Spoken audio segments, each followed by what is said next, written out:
On behalf of the National Council of Jewish Women of Australia, Victoria, I would like to acknowledge the Boonwurrung and the Wurundjeri people of the Kulin Nation and all traditional owners of the land that is Australia. We would also like to welcome any First Nations people joining us this evening.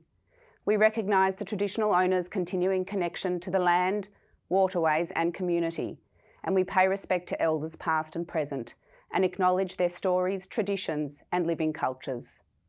As Jewish women, we specifically honour and acknowledge First Nations women who, like our matriarchs, are strong, brave, determined and resilient. It is my great pleasure to welcome you here tonight for our annual Fanny Reading Human Rights Lecture, named after our esteemed founder. Tonight also celebrates the launch of our 2021 Day of Giving, the theme of which is Make an Impact. At National Council, we impact women's and girls' lives at key points across the life cycle by building resilience, confidence and self-esteem. Helping women and girls live better, believing in themselves and achieving more than they thought possible is what drives us at National Council and is what underpins the programs, events and advocacy that we deliver. Everyone has the power to make an impact. Every donation, no matter what size, can have a meaningful impact and help change a life. Tonight, we invite you to make an impact on the lives of women and girls in our community. Funds raised during our Day of Giving will be used across the organisation to power Caring Mums, the JAM Project, Connect and advocacy.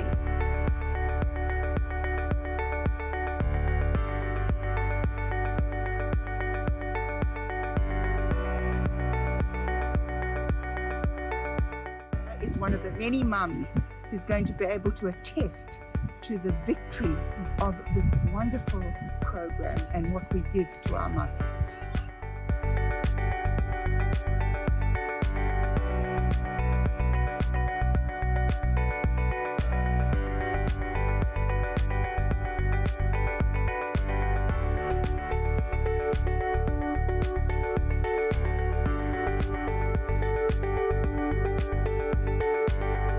Having a young woman to talk to is really important, being a young girl, and you're able to talk about things that maybe you're not comfortable to talk with your friends about, or your parents or your inner circle.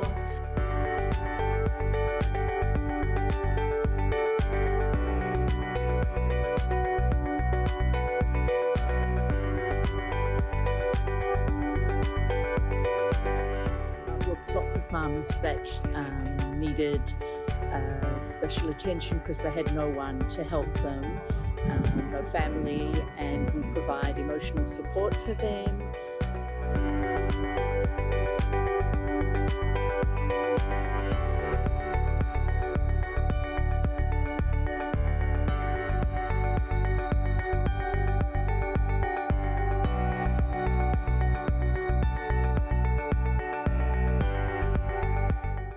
Connection with the seniors, the elderly at our seniors clubs and Books Out Loud, and it's very satisfying for me to know that in some small way I make a difference to the lives of these wonderful people.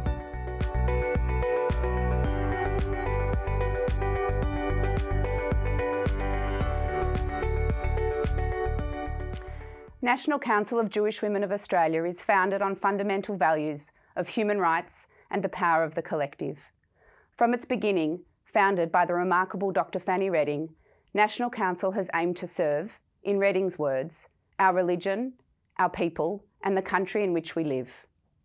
At the first council meeting in 1923, Reading started an Immigrants Welfare Committee to meet every boat to welcome migrants arriving in Australia, and early council activities included healing the needy with warm clothes knitted in lounge room knitting circles.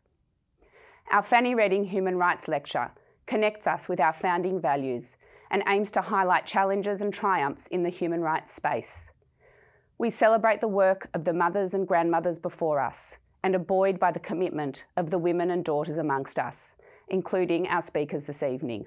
It has been said that when one has known the life and work of Dr. Fanny Reading, one never again doubts the power of the individual in creating peaceful change. The same can be said, I'm sure, about the life and work of tonight's guest speaker, Jane Vadivelu. I first heard Jane interviewed on a podcast for Igniting Change and was instantly captivated. Her ambitious vision and singular dedication offered refreshing hope to a systemic and endemic issue facing our country. I feel privileged to introduce Jane, the founding CEO of Children's Ground.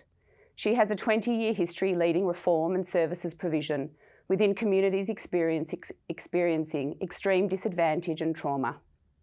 Children's Ground was created as a 25-year approach to ensure that future generations of children are afforded equity, access and justice to determine their futures, to have quality education, health, social and economic opportunities that privilege their first culture within a global context. Leading tonight's conversation, titled Promise, Hope and Empowerment, is the incredible Ruth Barson. We were privileged to hear from Ruth at a previous International Women's Day event, and she was so compelling and engaging. I'm so excited that we have this perfect opportunity to welcome her back. We do have two powerhouses for you tonight. Ruth is a committed human rights lawyer who is passionate about challenging injustice and advocating for equality and fairness. At the Human Rights Law Centre, she leads a team of lawyers and advocates defending the rights of children and adults in prison and working in solidarity with Aboriginal and Torres Strait Islander peoples and organisations. And I now hand over to Ruth Barson to lead our conversation. Thanks, Anna. It's really wonderful to be here today and really privileged to be here with Jane Vadavalu. Jane, I'll jump straight in. You're the CEO of Children's Ground. You're a Westpac woman of influence. You have a master's in forensic psychology, and on and off you've lived in the Northern Territory for over 20 years. What would you say drives you to have such enormous impact in your life? Well, firstly, thank you for that beautiful introduction, and thank you for having me today. It's fantastic to be here with you and to celebrate this incredible, it's an incredible honour for me to be here as part of the Fanny reading, lecture and keynote conversation with you today. It's amazing, and I would say, really, I haven't had that much impact yet. It's very humble. No, look, I've had a very, fortunate background and have had incredible experiences with incredible people, and some of those recognitions really are more about the people that I work with and with me, and I feel that there's still a lot to go in my life and the life of others, but what drives me is, I guess, a passion for against injustice. So, I definitely share that passion with you. When you were talking about some of the exceptional people that you've had the privilege of working alongside, I can imagine that there are really extraordinary, tenacious, talented, intelligent First Nations children, women and leaders. Can you tell us a bit about the people that you get to work alongside? Yeah, look, I feel like one of the most fortunate people in the world, to be honest. I guess as a non-First Nations person, I got to know First Nations people over 40 years ago, and many of them are family to me. But over the last 20 odd years in particular in the Northern Territory, when I went up there, I met some of the incredible elders who were part of that critical period of time post the 60s and the referendum, who established, the first Aboriginal organisations and, were the forefront of social justice and activism and self-determination, and elders with, a long-lived holding of the oldest cultures in the world and a knowledge system that is just quite phenomenally brilliant. And a lot of those people have passed away. But I had the privilege, I guess, of being around them after those years, obviously, when they were older, and listening and hearing and, I guess, seeing and listening for over a couple of decades now, the voices of amazing leaders, and those voices not really being heard in the mainstream, but realising that in that time I was so fortunate to be schooled by incredible visionaries.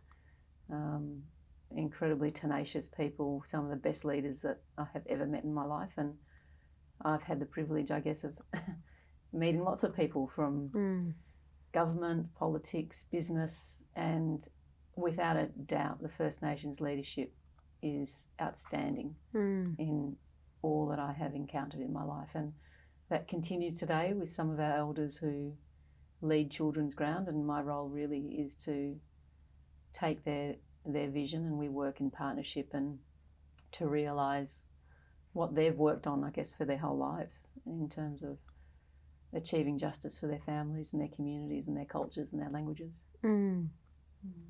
I'll come back to the work of Children's Ground, but I was just really curious, before when you said that you've been on and off in the Territory for a number of decades now, when you were much younger, what was it that drew you to move to the Northern Territory? And full disclosure, I've lived there, and so, you know, I equally feel that pull and that passion, but I'm really curious for you what it was that was your calling to go there. Like many people, I didn't expect to go there and live there.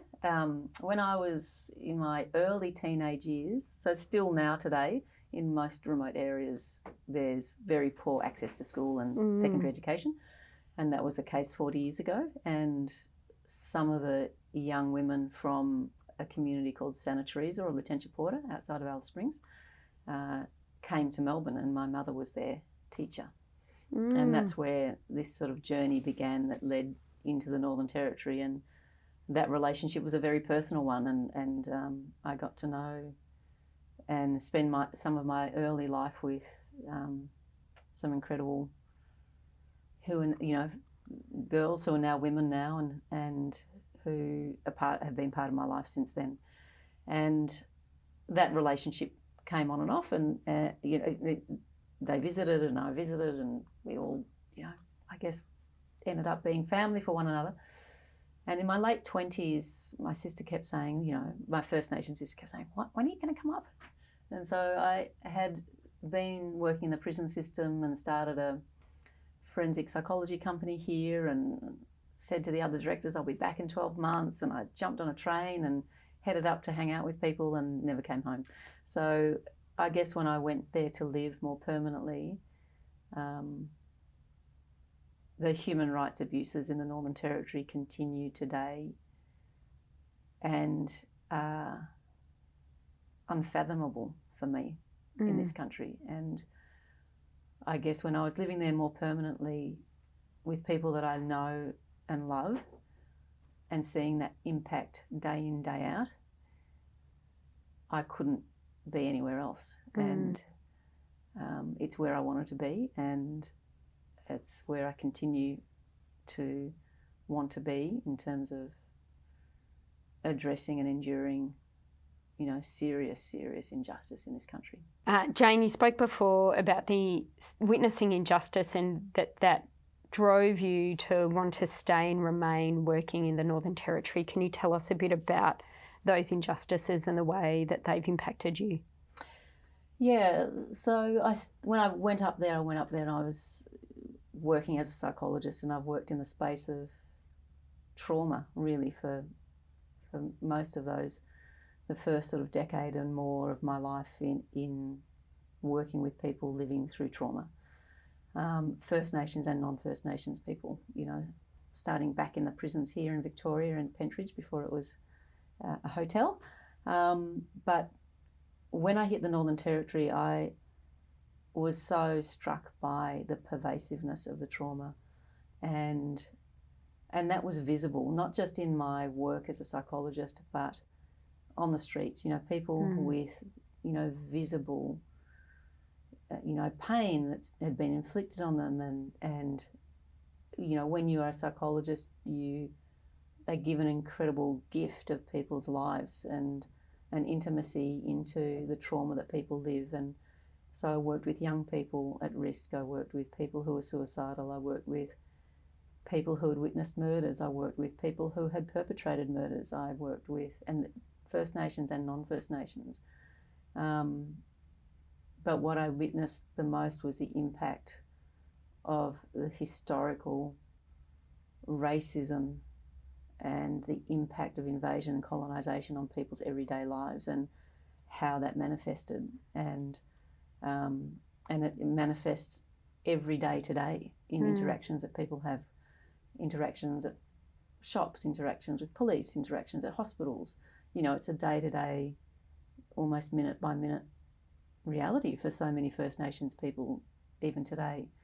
And we know the statistics, you know, we know the issues and prevalence of trauma, and the reality today is a First Nations young child is going to be born and they're more likely to die at birth, they're more likely to live with a disability, they're more likely to be hospitalised before the age of 2, they're more likely to, nearly none of them are going to go into an environment pretty much of schooling or education that reflects their culture and their language.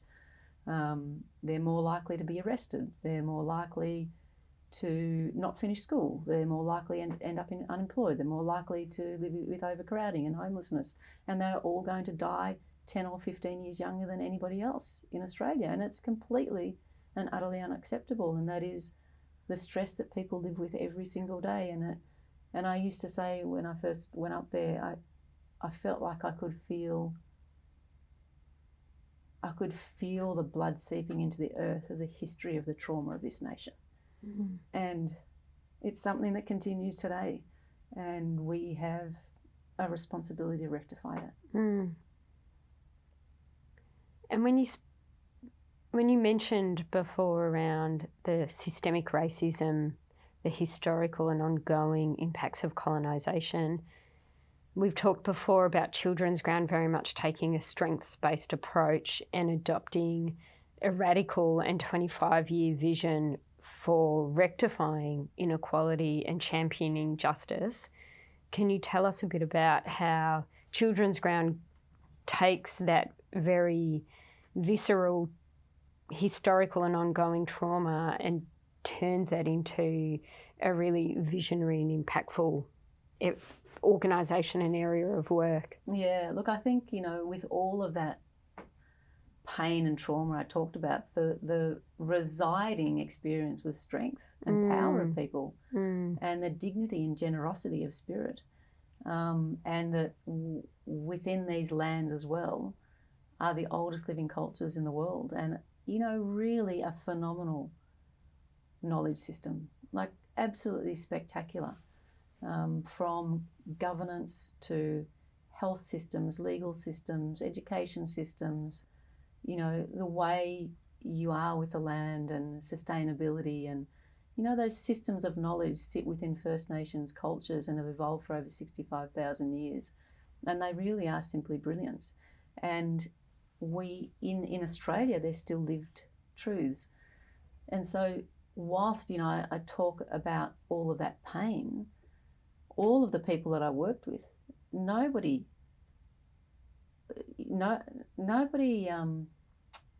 was sitting within that.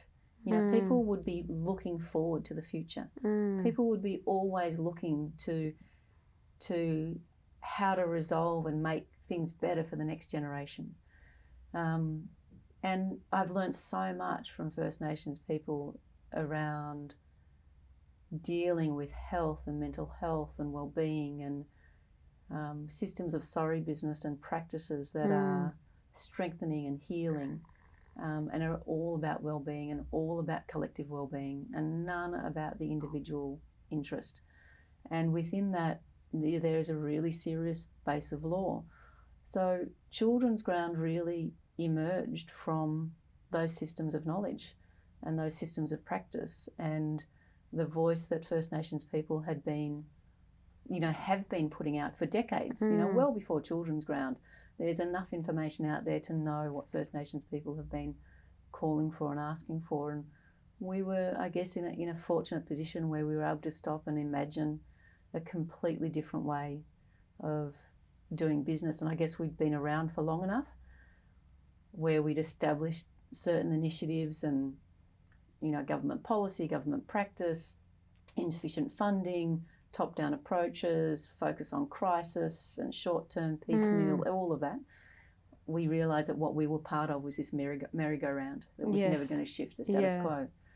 So we all stepped aside and said, well, what does this look like from a First Nations perspective? And Children's Ground was designed from a First Nations perspective to privilege, for the first time since our invasion and colonial history, the voice and solutions and cultures and languages. So it's sort of flipping the system apart, not trying to find where you plug in a little bit of First Nations something onto a Western worldview, but actually honouring the worldview of First Nations people and the leadership of First Nations people, and appreciating the incredible integrated service platform that is the worldview, and then backing that with the resources, creating the space for it to live, and ensuring that the next generation of children have a completely different experience. That's incredibly powerful. And before, when you used the word merry-go-round, it reminded me today there was a Northern Territory ABC article talking about Dondale, the youth prison, is now has the highest rates of youth imprisonment since before the Dondale Royal Commission. A 10-year-old was locked up the other night. Close to 100% of the kids there are Aboriginal kids. We've worked together, our organisations have worked together on the Raise the Age of Criminal Responsibility campaign. I know that Children's Ground do an extraordinary amount of work trying to introduce bicultural education into the education system in the Northern Territory. Can you tell us a bit about either of those areas of work that Children's Ground do? I mean, isn't it? I mean, it's just a complete indictment of the Northern Territory government, that after a Royal Commission, we still have this situation occurring, which, from my perspective, isn't a complete abuse of children and young people. We have a responsibility by law for children and young people, and the government has a responsibility by law for their protection and care. And their enduring incarceration is an absolute abrogation of that responsibility. But I guess what we realised 10 or 12 years ago was that trying to shift the existing system takes lots of great people's energy and power for incremental change, and sometimes no change, as we've seen. So we chose to step aside and say, look, there's great people doing a lot of work, and we'll back that in, as we do with Change the Record and Raise the Age of Criminal Responsibility. But where we got to also was saying we want to prevent this. You know, it should not be the trajectory of First Nations children at birth that they're more likely to fill all of the youth prisons. Yes. You know, I mean, it's just completely preventable. Yes. So we have created an environment that, as I said, privileges First Nations education, and around that holistic health, culture and identity, and it sits in parallel and in partnership with the mainstream education system. So we know that if we invest, and if every child that is born today is able to enter a system of education that privileges their culture and their language, which is the international evidence base, and the World Bank has come out with an instrumental paper this year around the importance of first language education and the impact of that on social, cultural, economic well-being. So we know from the international evidence base, but we also know from First Nations leaders who've been calling for this, that if we do this well, then these children and young people will have the platform that retains their right to their identity and culture, whilst privileges an incredible education within the Western framework as well. So we know that trying to achieve that in the mainstream is really difficult to achieve.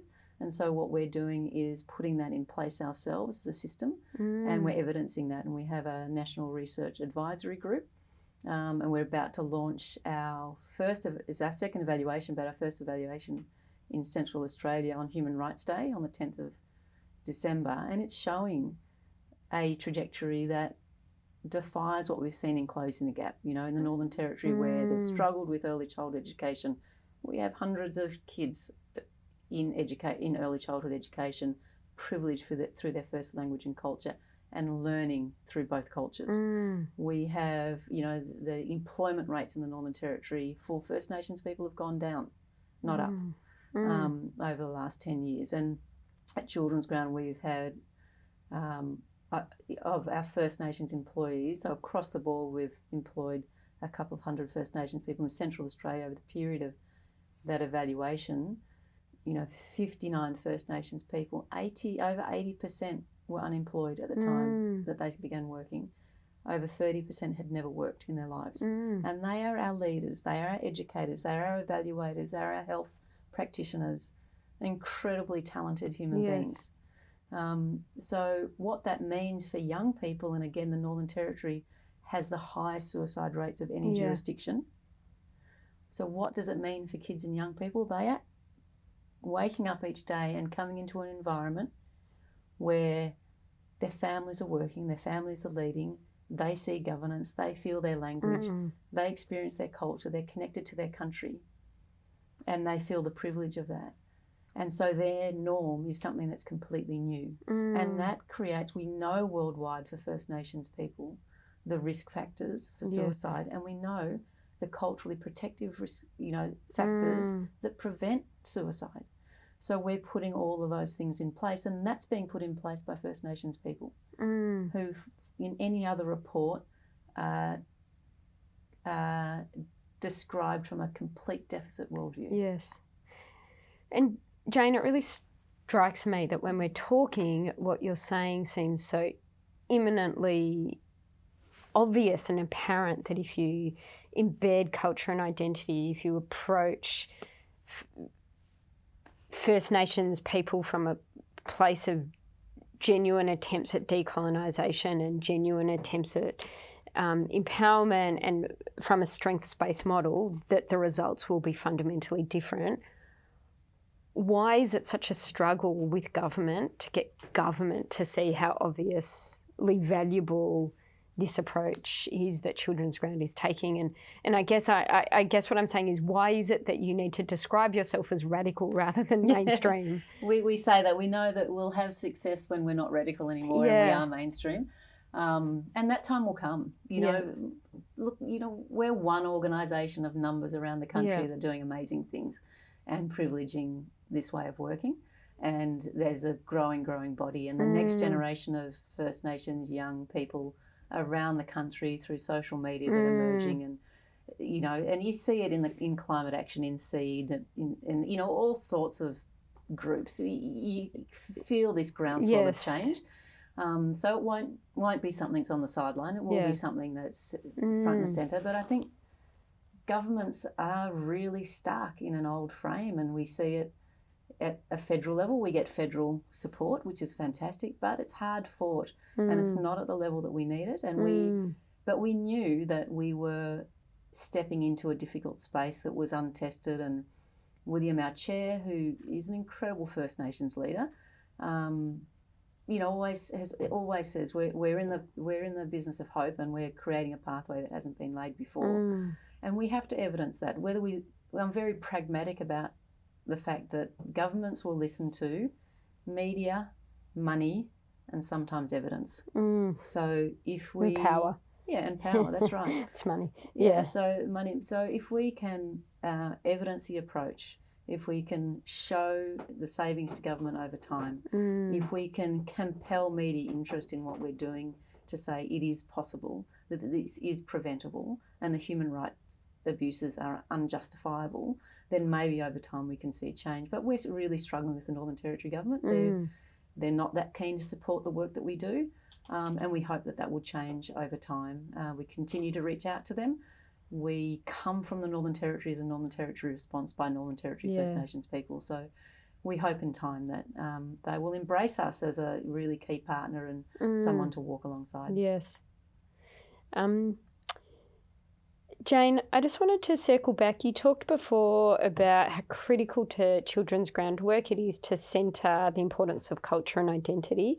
And I just wanted to ask you to tell us a bit more about this, and also just reflecting on yourself, how has your work made you reflect on your own culture and identity? Yeah, it's a beautiful question in so many ways. I think, for me, working with First Nations people, the more you learn, the more you understand, the more I accept that I will never, it's such a profound and deep, complex sort of cultural worldview that stems from, you know, from the 65,000 years and more of knowledge, and it is just intrinsic in First Nations people. So I think understanding and accepting that I don't have to know, it's not my right to know, it's not my role to know, it's the sovereign right of First Nations people. My role as a non-First Nations person is to use my position of power and to compel change in the systems that I have influence in. So I truly believe that the issues of equity are to be driven by non-First Nations people, because we have created the inequity. The inequity. Yes. First Nations people front up every day. You know, they give, they're generous, the information's there, it's all there. But what we haven't done is shift our systems of power to respect and accommodate and privilege it. So that's one thing as a non-First Nations person. But I guess in my own culture, my father's Tamil, Sri Lankan, and my mother's Anglo-Australian. And, you know, I lived, you know, I grew up in Melbourne when multiculturalism wasn't widespread. I was the only coloured person at my school, and I faced racism as lots of people of colour do, and dealt with that as I was growing up. And my father, as a Tamil man, had his whole family had to leave Sri Lanka because of the genocide in Sri Lanka. So I guess for me it's been understanding and coming to terms with that, and not being able to visit back to my country for many, many decades because of that. And being secure in my own identity, you know, and celebrating my own culture and my own history, both my first culture through my father and also my first culture through my mother, which is an Anglo culture. And, you know, my mother is one of the greatest humanitarians I would ever meet in my life. You know, she's simply magnificent. You said before she's a teacher. Do you think that's influenced your focus on education now?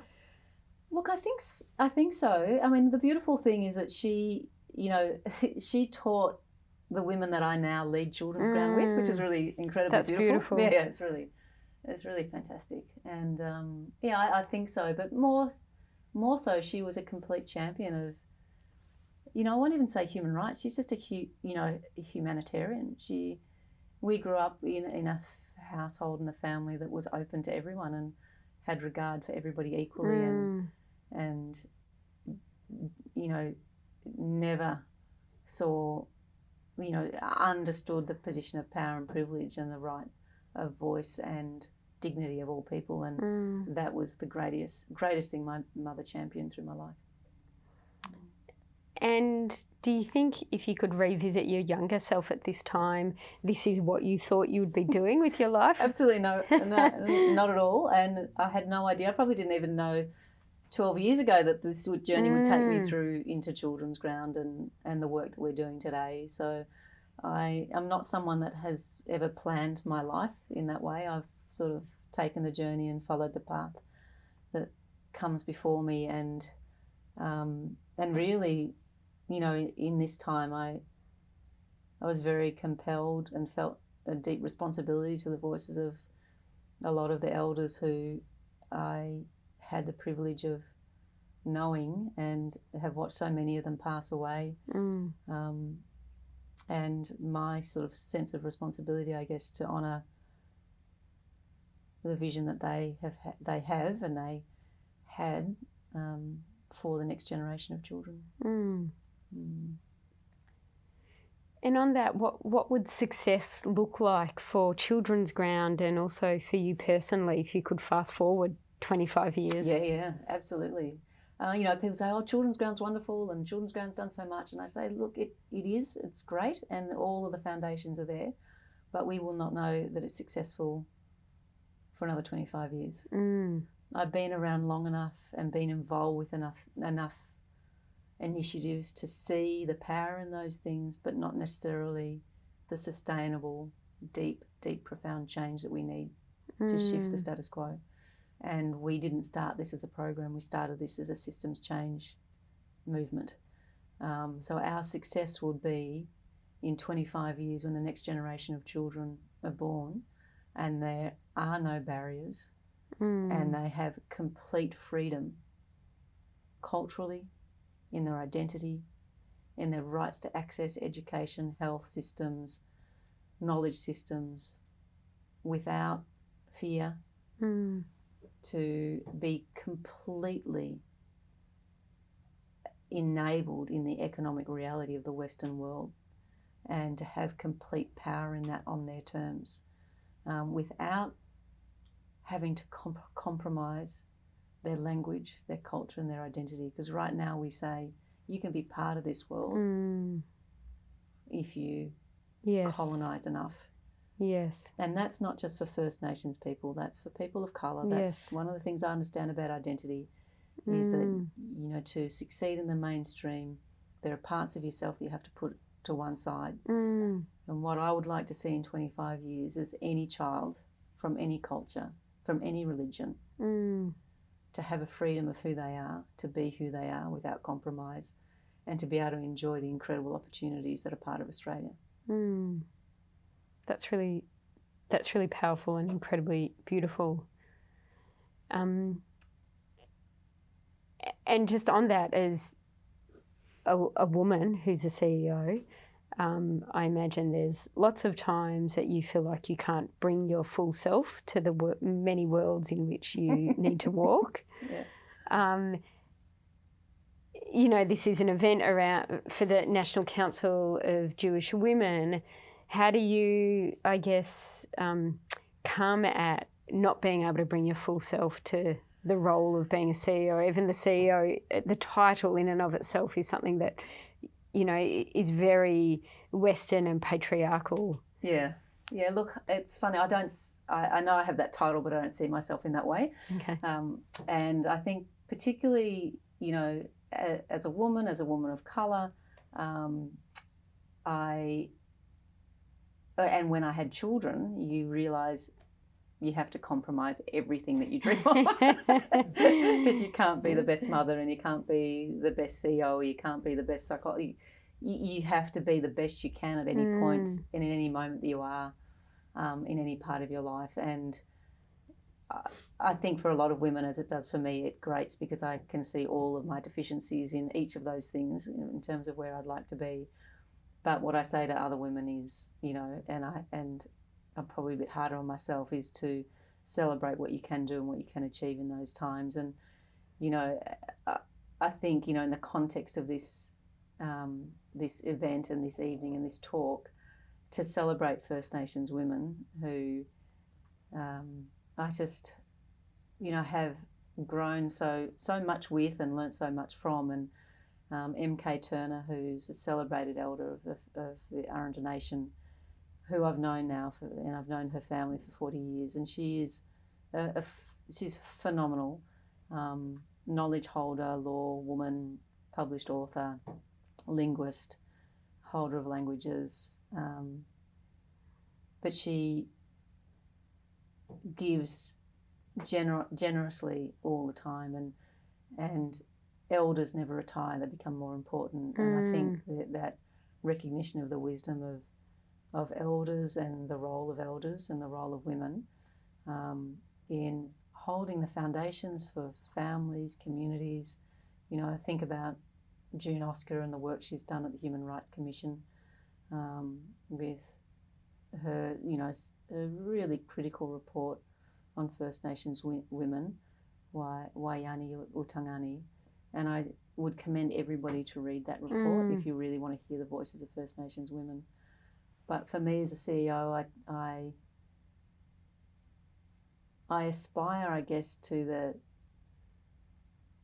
dignity and beauty and leadership that I've seen in those elders, and hope that I can honour that in a similar way. And leadership is always collective. Yes. It's never individual. Yeah, good leadership. Yeah. Yeah. I couldn't agree more. And Jane, we've talked a lot about children's ground, and by virtue of the title, it's focus on young people and children. I understand your work also, and you've just mentioned this, has a focus on women and girls and the rights of First Nations women and girls through your work with June and her report, through your work with the National Family Violence Summit. Can you tell us a little bit about that? Look, you know, June's report says it all about the role of women in First Nations communities, being the holder of families and economies and culture and languages, and, you know, their leadership is simply outstanding and phenomenal in the context of the many, many, many challenges that we know women face, you know, and they're external in terms of racism, they're internal in terms of the impact of colonisation and issues of family violence, but there's just an power and dignity of First Nations, of women and generational women. So I get to work with, you know, from babies to young people, you know, children, young women, you know, girls, young women, adults, elders, you know, and watching the empowerment of them and the foundation that brings through community and holding the integrity of culture and the intent of purpose for 25 years and next generation. That's what Children's Ground's about, and it's led by phenomenal women. And I imagine certainly the organisers of this event are phenomenal women. I imagine the audience watching this are largely women. It's, as we talked about before, it's the Jewish festival of Hanukkah at the moment, a festival that's largely about shining light in dark places and making sure the light prevails. What would be your advice for the women listening today, both in terms of, I guess, their own lives, if you could be so bold, but also how they might engage with some of the work that you engage with on a day-to-day basis? Yeah, look, you know, it is such an honour to be part of this celebration and in this festival. I would say the amplification of the voices of First Nations women. They are everywhere, and it's not that hard to find them. And for those of us that have the ability to seek those out and to amplify that, and it doesn't mean going to First Nations women and asking more of them. It's to go to the reports like June has given. It's to go to the many, many documents, the statements, the recommendations, the vision that people have, and to create the time to amplify that message, because we've been gifted that message by First Nations people constantly. And so it's now for us to receive that and to give light to that, not just to put it to the side and wait for the next time, but what is our responsibility of receiving this incredible gift, and what can we do within our influences of power to promote and amplify those messages and those solutions. So that's what I would encourage people to do, is to actively take the time to eke out periods of time in your life, whether it's once a month or once a year or once every few months, to read, to listen and to amplify. And with Children's Ground, you know, we always encourage people to be involved, and it's about relationships and it's about a journey, and what we do can't be achieved without an incredible network of funders and supporters who give their time, their money, their talent, their voice to the work that we do. So we would invite anybody that wants to be involved to make contact. Just to echo that, would really invite everyone watching today to tune into the work that Children's Ground is doing, and that Jane and the board are leading there, and to really amplify that work and engage with it. Just a final question, Jane. Anybody engaged in justice work, in human rights work, in trying to move Australia from a space of deep, ongoing racism and colonisation to a space of equality and fairness, can feel really bogged down by that work and can feel quite hopeless in that space. How do you hold on to strength and hope in the work that you do? Look, I see it every day, and I would say to people, never give up hope, because it's actually change isn't created by governments, change is created by the people. And First Nations people have never given up hope. You know, if you just think about the welcome to country, that is a very deep gift that comes from a law of Aboriginal people that is deep in this land, of people who have been seriously hurt through invasion, but who face up every time to welcome us with incredible beauty and dignity onto their lands and onto their country. And there's no anger, there's no vitriol, there's just inclusion, there's grace, there's an invitation, there's First Nations people holding their law to give us safe carriage on their country that we have taken over. So I think about that incredible leadership that is given to us in so many places, in so many ways across the country. I look at these amazing First Nations young people who are emerging as leaders across so many areas of environmental sustainability and human rights and in social media, and you know, they are everywhere. I look at our young people and I look at our elders and I look at those that never, never, ever give up and always say, don't worry, it'll make you sick. We just need to go forward. You know, so for us to resolve this history, we have to be bold and courageous. It's not First Nations people that have to be bold and courageous. It's non-First Nations people that have to tell the truth, who have to hear the truth, who have to give voice to the truth, and then to reconcile that with the true solutions that First Nations people are asking for. And they are in front of us. They are there. You don't have to go far to look for them. And so for me, there is always hope, because that is what is held by those of us that work in the space of injustice. That's why we do this, because we know it's possible. And we've seen a worldwide movement in terms of women, people of colour, and it's coming to these shores, and First Nations people's voices are being heard more, and we need to make the space for that. Thank you Thanks so much, Jane, for your incredible wisdom and grace and the commitment you bring to this work and the clarity of vision you bring to it. We're really all so much better for it and deeply grateful for your sharing today. Thank you so much for having me today, and I'm just so pleased to be able to celebrate with all of you. So thank you. Thanks, Jane. Hi, I'm Helen Lewin, President of National Council of Jewish Women of Australia, Victoria. And I want to sincerely thank both Jane and Ruth for their incredibly stimulating and thought-provoking conversation. They highlighted the many challenges that are being faced now by First Nations women and girls in those areas of education, leadership, social justice. And they talked about how facing those challenges to create a better world for their children and families and what needs to be done. We were founded by Dr. Fanny Redding almost 100 years ago, at a time when Jewish women were virtually unrepresented in any Australian parliament. She wanted to give a voice to provide leadership to Jewish women, and as a result, in the 1930s, she travelled the country, found groups of Jewish women in really far and remote places, organised them into groups, and then later into an association.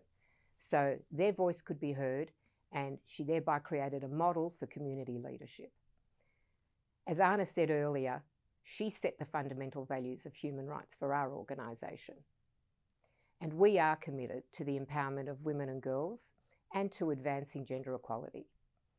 We empower, we advance, we support and we promote women and girls to enable them to achieve their potential and better their lives and the lives of their families. We do this mainly through our programs where we know we have the greatest impact. Our Caring Mums program provides emotional support to new mothers in the first year of their baby's life. Our JAM project, which is a bespoke program designed to steer Year 9 girls on a course of advancement to find their passion, self-esteem and their resilience. Our seniors programs support members of our community that include Holocaust survivors, and also those that have survived or escaped oppression under the former Soviet Union. We've enabled friendships to be developed, connections to be made, and provide a safe and a warm haven for them where they can come, meet, laugh, enjoy, and get rid of the isolation and loneliness that they feel. But one of our greatest impacts is what we've done to promote gender equality. We were the ones that shone a light on the Jewish community and their organisations, where we showed them the benefits of adding women to their boards and speaker panels. And today, nearly 60 organisations have signed our Gender Equality Pledge, which is working to achieve gender equality and ensure equal representation of men and women on their boards and speaker panels.